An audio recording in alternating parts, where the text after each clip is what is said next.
Hello and welcome to the John McIntire Library. My name is Jennifer from the Youth Services Department, and today we're going to take a virtual field trip of our Historic Artwall. This was commissioned in 1997 to celebrate the bicentennial of the founding of Zanesville and Muskingum County. Have you ever heard the word bicentennial before?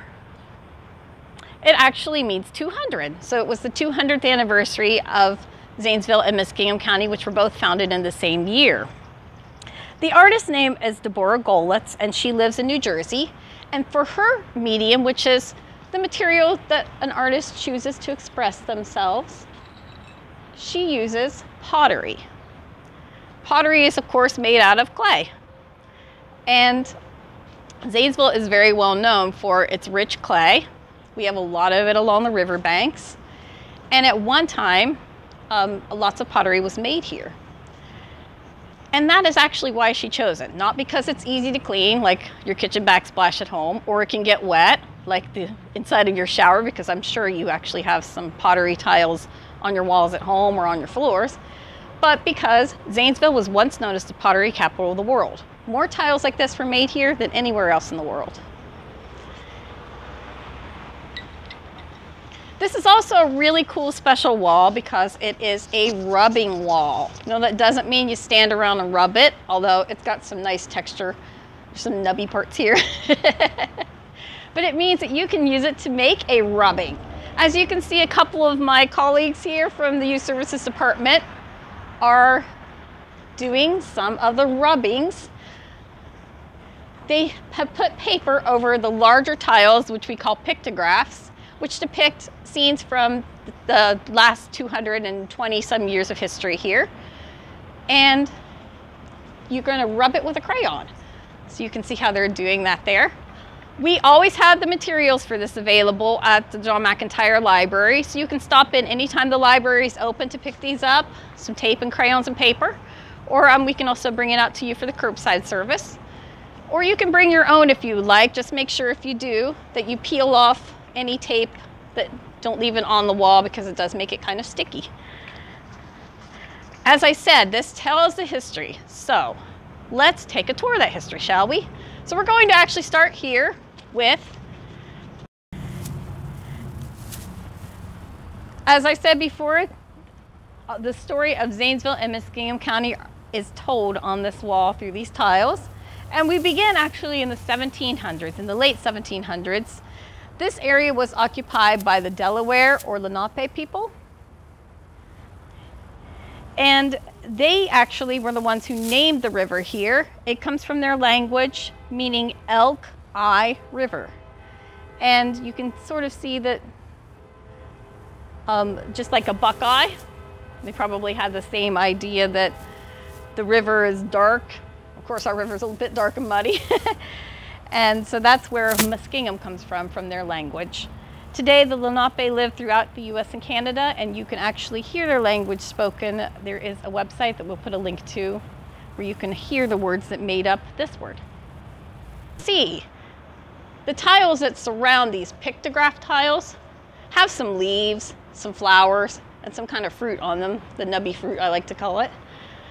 Any guesses as to why the artist chose to use this particular plant and these leaves and flowers? I'll give you 3 clues.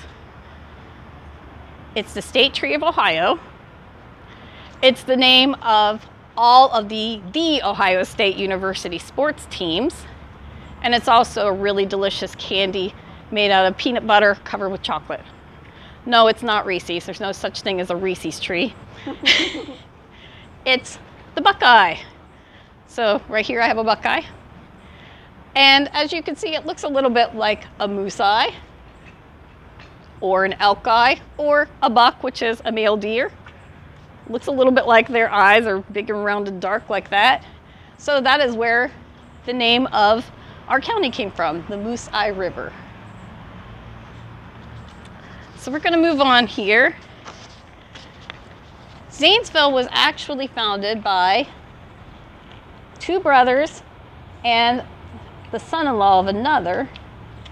Their names were Ebenezer and Jonathan Zane, and Ebenezer's son-in-law, John McIntire, whom our building is named for. Gently peel away our rubbing here, and I will show you. You can kind of see some of the pictographs work a little bit better as others as rubbings.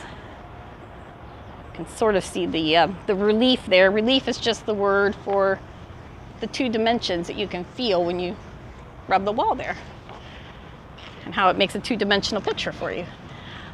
They were actually working to build a road through this area in the late 1700s that they called Zane's Trace. They founded several cities along this road, including Wheeling, West Virginia. They were involved in the founding of Marietta, Ohio, and several other towns, clear over into Indiana, actually. And the Zane's Trace was going from Cumberland, Maryland, all the way across. Now today, we know part of this road as US Route 40 or the National Road. So there are still bits of it being used, pieces of it. And when they got to Zanesville, they had several different names for it, but John McIntire chose Zanesville to get in good with his father-in-law. It's the truth. So Zanesville had their first school was actually a one-room log building. We're going to uncover this here.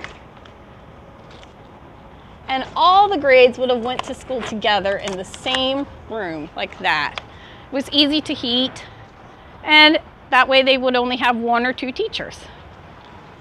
And if you'd like to learn more about what it was like to go to school in pioneer times, we have a book about that too. All right. In 1803, Ohio became a state, and its capital bounced around a little bit. It was actually, the first capital city was actually Chillicothe. But did you know that for 2 years, Zanesville was the capital of Ohio?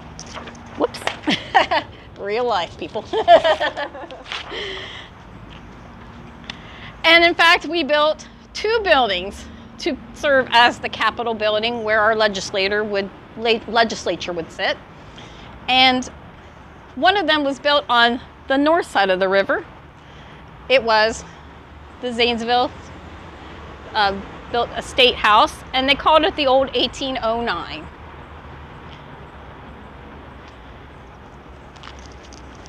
And it stood for a long time. Today, the stone above the building is actually part of our courthouse. So if you ever look above the door of the courthouse, you'll see 1809, and it was actually part of this building, and it had to be torn down after a while. So it was made out of bricks, actually like the building behind us, which is another product made out of clay.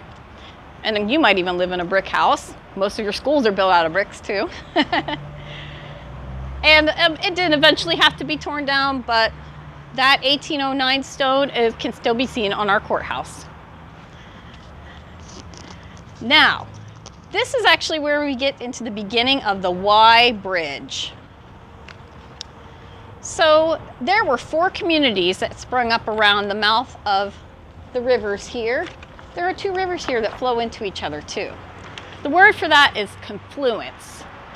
I wonder if anybody can guess which 2 rivers flow into each other and become one river here. Please don't say the Mississippi. We're a little bit far from the Mississippi. It's the Licking River and the Muskingum River. And their confluence is actually under the Y Bridge. So you've probably asked yourself, why do we have a Y Bridge? Well, the short answer is money.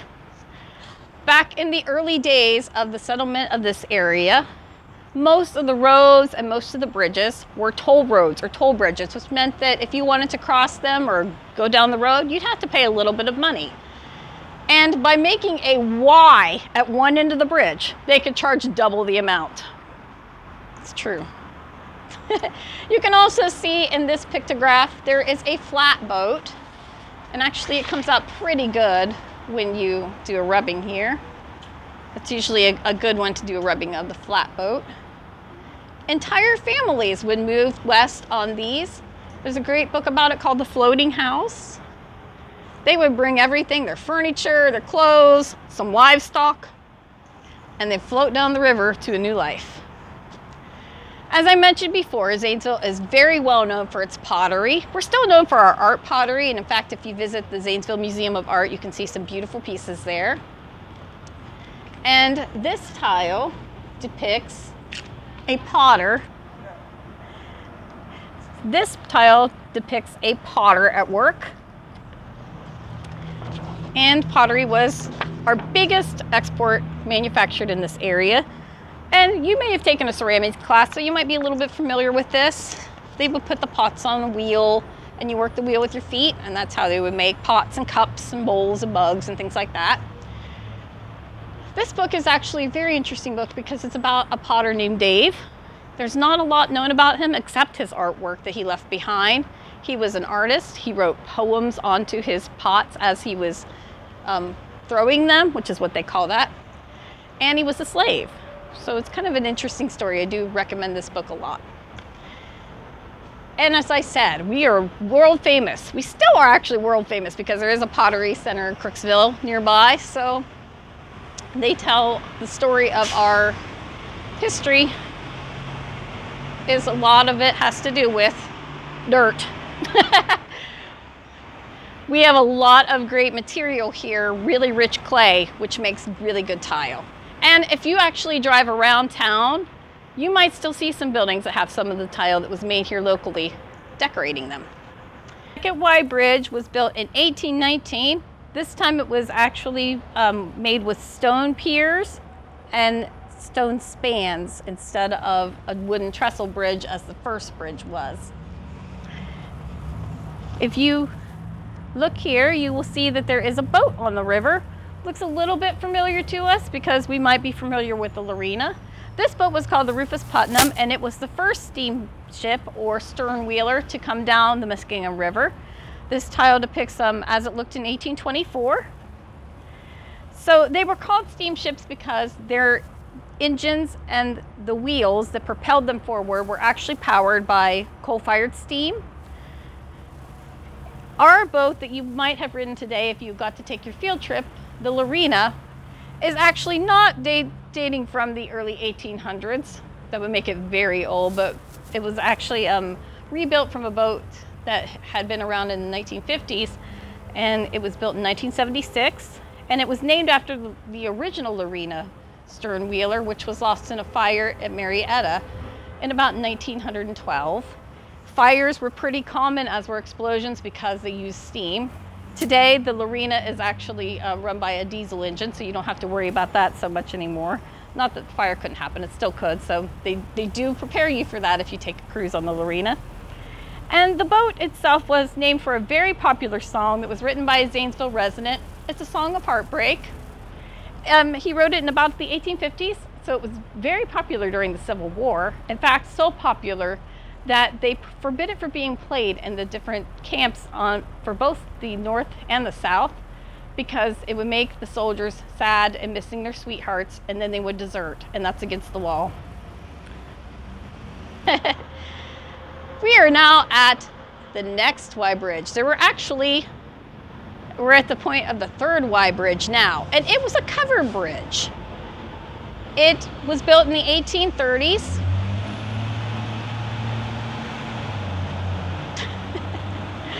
It also goes over part of the canal, and its designer was named Catherinus Buckingham. Now, unfortunately, when the bridge was being built, Mr. Buckingham and another man were killed in an accident when part of it collapsed. But I hear he was a big guy because when he was born, he weighed 15 pounds. True story. I read it in a history book. Now, you might be wondering, how many Y bridges have we had? We're already up to number 3. Bridges wear out because the first one was made of wood. The second one was still made of wood, but it had some stone piers. This one had much bigger, actually stacked stone piers, and it was a covered bridge, which was a little bit nicer for people traveling across it. And we'll find out later exactly how many Y bridges we've had.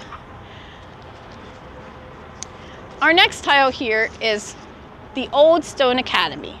Now, this may be one of the famous houses, most famous. Can I? Maybe one of the oldest and most famous buildings in Muskingum County is the Old Stone Academy, which was originally built to be one of the state houses. We ended up using the brick state house that was on the other side of the river, and this is in the Putnam area. It's still standing today, and it ended up being a home and a school instead. But it's also important for another reason. A group of people called abolitionists held their meetings in the Stone Academy. Abolition was a movement that called for slavery to be abolished.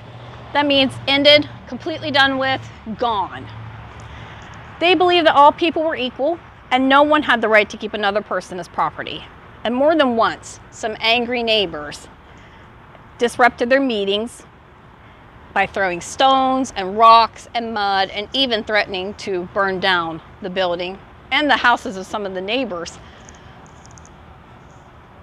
But the hard feelings of their neighbors didn't stop the abolitionists. Several families in Muskingum County were very involved with the Underground Railroad, which was a network of people that worked to hide those escaping from slavery and take them to Canada where they would be free.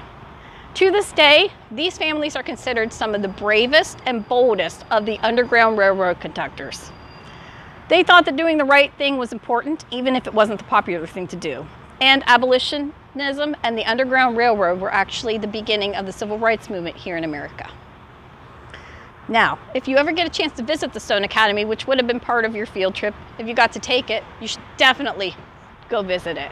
I hear it's got trapdoors and secret rooms. This is another favorite one that everybody likes to do rubbings of. And as you can see, it's a locomotive. And the locomotive here is actually the Central Ohio Railroad Company. We had started having trains come through this area before the Civil War, so this was about 1852 here. One of the local railroads was called the Bel Air, Zanesville, and Cincinnati. But because the tracks were really, really windy, it had a nickname. It was called the Bent, Zigzag, and Crooked. These locomotives also ran on steam, but of course today they use diesel and other kinds of fuel.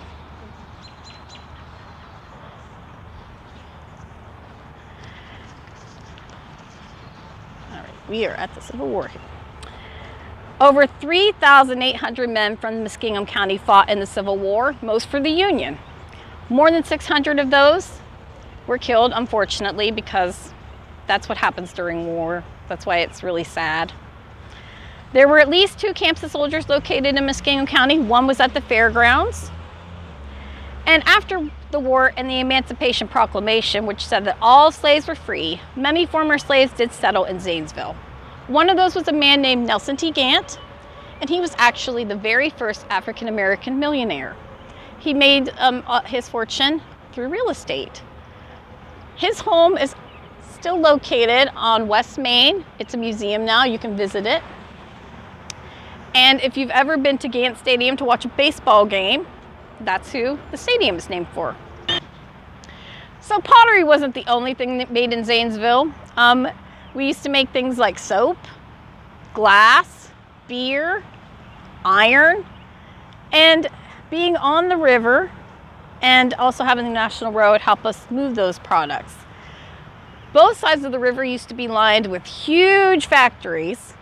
There are still some of those standing today, but many of them have been torn down or they burned down because a lot of the things manufactured there required fire to manufacture them, and so a lot of fires happened.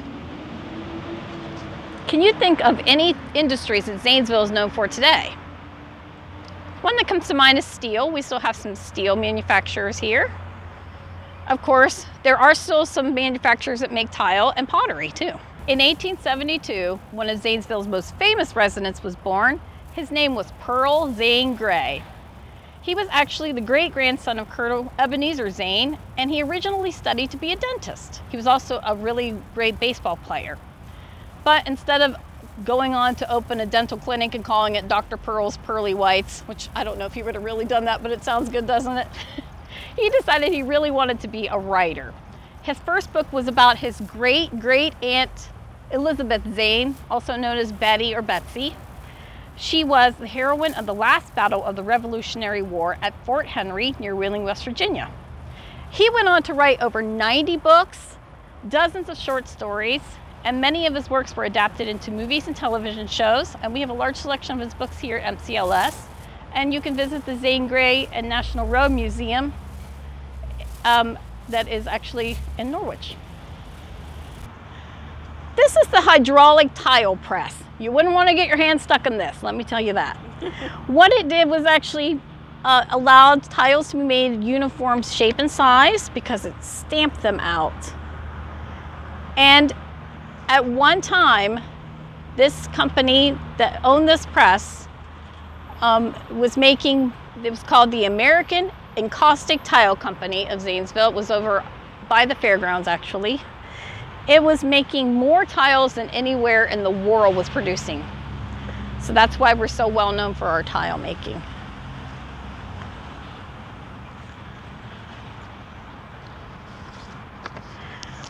This is our current courthouse here in Muskingum County. And it was built in 1877. It's a nice, beautiful stone building. And as I mentioned before, you'll see the 1809 stone over the top of the doors from the original State House. And at this time, it depicts the 1870s when we started to get some horse-drawn streetcars. So you can see them there. Lots of people would ride these streetcars and go to the many beautiful parks that Zanesville had. We actually had some really beautiful places, and it was a nice way for people to spend the afternoon.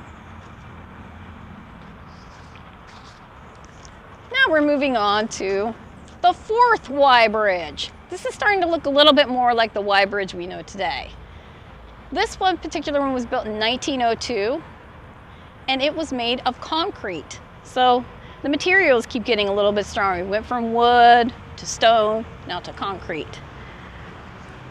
As a matter of fact, when it was time for the previous bridge, the third bridge, to be torn down, they wanted to prove that, nah, it was okay, it was good and strong. So when a circus came to town, they had 6 elephants stand across one span of the Y Bridge from nose, nice long trunk, to tail. Well, the bridge had to be torn down the next year. Just saying.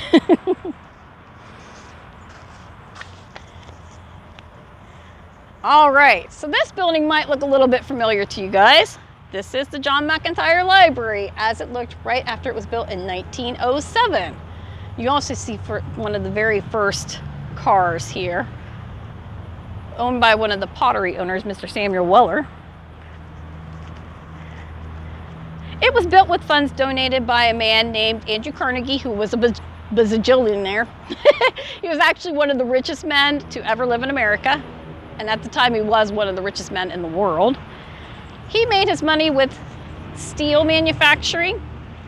And because he had come here from Scotland, he'd immigrated here as a boy, he'd had to drop out of school because his family didn't have a lot of money, and he had to work to help support his family. So he believed that a public library was a place that anyone could go to learn. We could sort of call it the People's University. And if you actually come and see our library at some time, and we will actually have some pictures attached with this video, you'll see above the doors, there's a frieze that says open to all. That was important to Andrew Carnegie, that anybody could walk in and could learn something. And he allowed the citizens of Zanesville to name this library after John McIntire instead of himself, because there are hundreds of Carnegie libraries across the country. But it's likely maybe he admired John McIntire for his go-getter spirit because he was an early pioneer in the area. Kind of like Andrew Carnegie himself. He was kind of a self-made man. On Easter Sunday in 1913, it started raining. It didn't stop for most of the next 6 days. The Muskingum River rose to the mark of nearly 52 feet, higher than it had ever been before. It crested over the Y Bridge, which is this big, nice bridge we see now made of concrete, which was actually taller than our current Y Bridge. And it destroyed hundreds of homes and dozens of businesses that just floated down the river. Many other bridges, like the 6th Street Bridge, were also destroyed. They were swept away. And to this day, it is the worst flood that Muskingum County has ever seen. So that was in 1913. It actually didn't destroy the bridge though, believe it or not.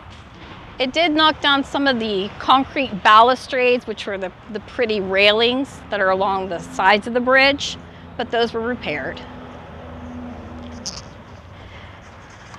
In 1917, America entered World War I. Muskingum County residents were very active, and they raised over $7 million to buy munitions and weapons. And many men enlisted in the military from here to fight the war, including my great-grandpa.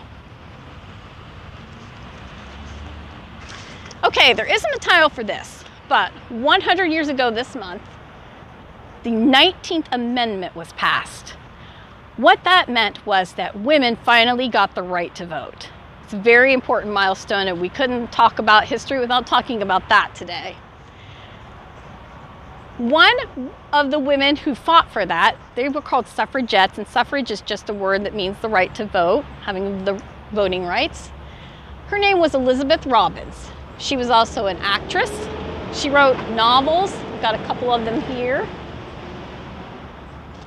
She was kind of an activist of her time, and she grew up in the Stone Academy when it was a home. She was an actress that was known all around the world. She performed Shakespeare on stages all around the world, and she wrote several novels and was very popular in her day. So it was really great that we were able to win the right to vote for women, and here's some books to tell you a little bit more about how we fought for that right in the Woman's Hour.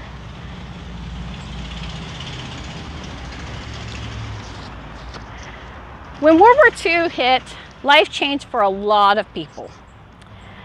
In between, we had the Great Depression that hit in 1929, and it was very hard for a lot of people to make money because everyone lost their jobs, and a lot of people just didn't have money, so you really had to learn to adjust and to share what you had with your neighbors.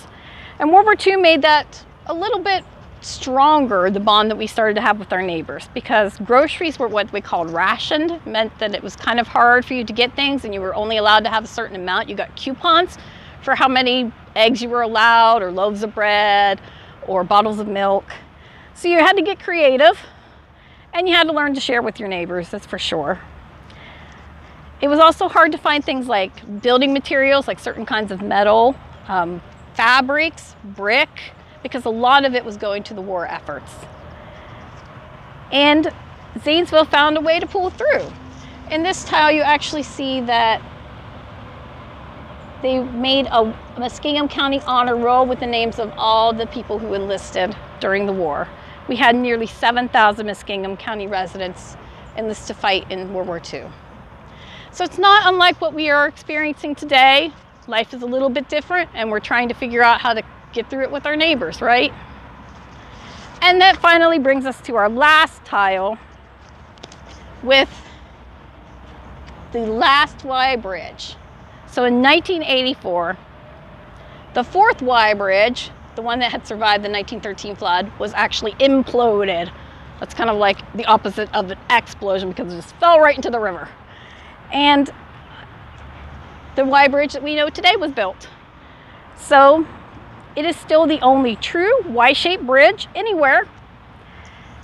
And the famous aviator Amelia Earhart said that this bridge made Zanesville the most recognizable city in the world, because she could tell exactly where she was when she saw the bridge shaped like a Y. It's also one of the very rare bridges anywhere in the world where you can cross the river and still be on the same side of the river, cross the bridge, right? This tile also depicts the bicentennial of Zanesville and Muskingum County, and some of our local landmarks here. You see some of them there, some of the banks, Tom's Ice Cream Bowl. Some ice cream sounds pretty good right now. The courthouse and some of the other buildings. Oh, there's our public library too. And Wiz, yes. And St. Nicholas. And of course, the Lorena.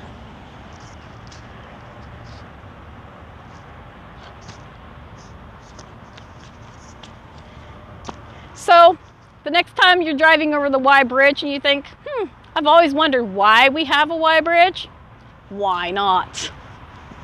Thanks for joining us today. We hope you learned something. And if you visit some of the links that will be attached with this video, there's a scavenger hunt, there'll be some photos, there's a book list. So we've got all kinds of resources for you. The best time to come and do a rubbing is actually in the morning. We're getting pretty steamy out here. It's about 11 o'clock. And you don't want to come when it's really, really hot or it's raining, because if it's really hot, your crayons will melt. And if it's raining, the tape just doesn't stick at all to the tile. Thanks a lot. Have a great day. So as I mentioned before, the artist used tile to cover the wall around all the pictograph tiles, and she used the buckeye leaves as a motif. That's a word meaning that it's a repeated pattern or a theme that an artist or even a performer will use to help reinforce what they're trying to say or tell the story. And of course, we're talking about Ohio, with the buckeye tree being Ohio's state tree. She used the buckeye tree. And how she did this was she took clay, pressed it into this mold, which you can see here. This one is actually for one of the tiles that shows some of the buckeye fruit there. And she would fire this, smooth it out. Well, first she would press it in there, smooth it out, and then fire this mold, which is made of plaster. That's why in some of the other segments of the video, you'll see that I have white stuff on my clothes. It's from this. It's very chalky.